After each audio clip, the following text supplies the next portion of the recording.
Pilipinas, Taiwan. So guys, and po ako sa inyo guys.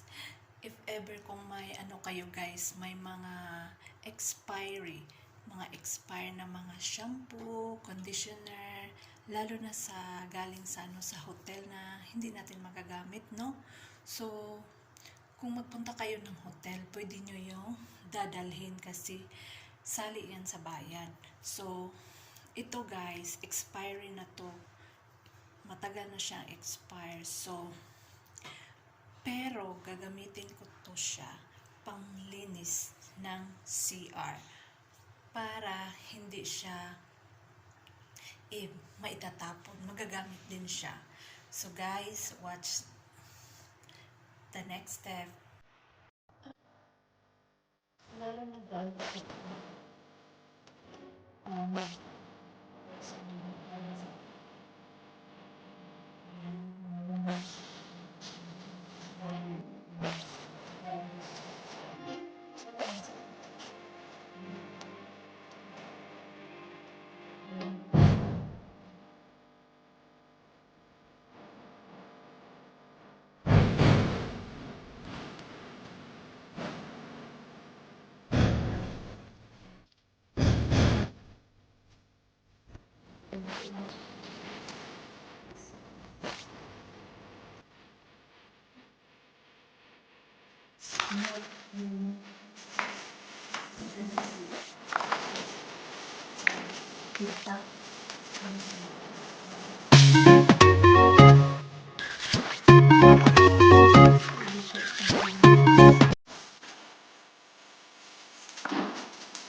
Okay.